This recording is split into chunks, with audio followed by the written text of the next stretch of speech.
टुन्नी चिड़िया और काले कौवे की कहानी। बहुत समय पहले की बात है। चंदन वन में बहुत से जानवर रहते थे।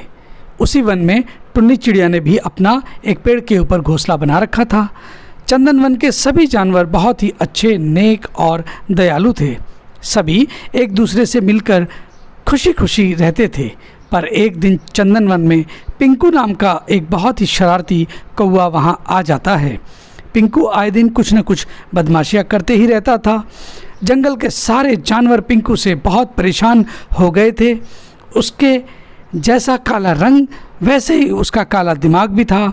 जिस पेड़ पर टुन्नी चिड़िया अपने पति के साथ रहती थी, वह कौवा भी उसी पेड़ पर अपना घर बना लेता है। रोज की तरह टुन्नी चिड़िया अपने पति के साथ मिलकर दाना लेने के लिए जाती। पिंकू कौवा टुन्नी चिड़िया का घोंसला ज़मीन पर गिरा देता है।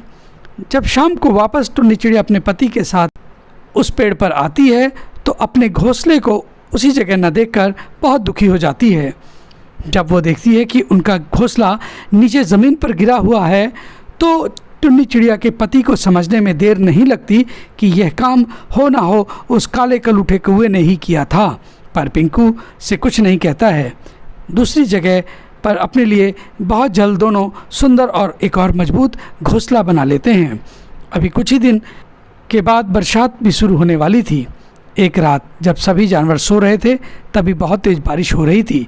साथ में हवाएं भी बहुत तेज़ी से चल रही थी। उस रात बहुत से कमज़ोर पेड़ गिर जाते हैं।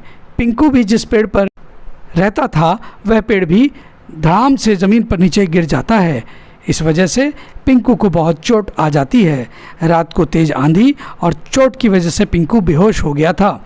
सुबह जब टुन्नी चिड़िया और उसके पति दोनों दाना लेने के लिए जाते हैं तो रास्ते में उन्हें पिंकू दिख जाता है जो बेहोश पड़ा हुआ था। दोनों को पिंकू पर दया आ जाती है। टुन्नी चिड़िया ने तुरंत ही डॉक्टर हाथी को बुलाया।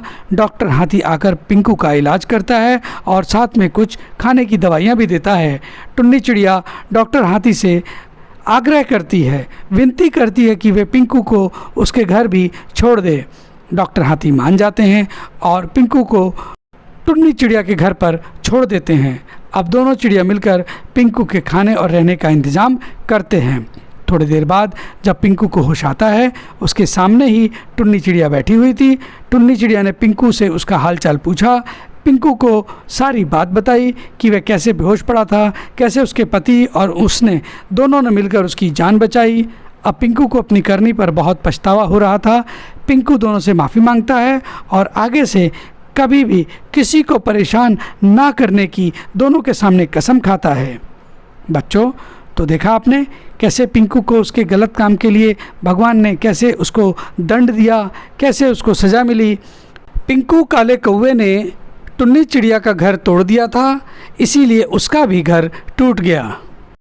इस कहानी से हमें ये शिक्षा मिलती है कि हम जैसा दूसरों के साथ काम करते हैं वैसा ही फल हमें भी मिलता है।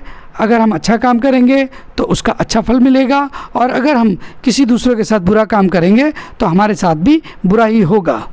दोस्तों, टुन्नी चिड़िया और काले कौवे की कहानी आपको कैसी लगी? अपनी राय बताएं।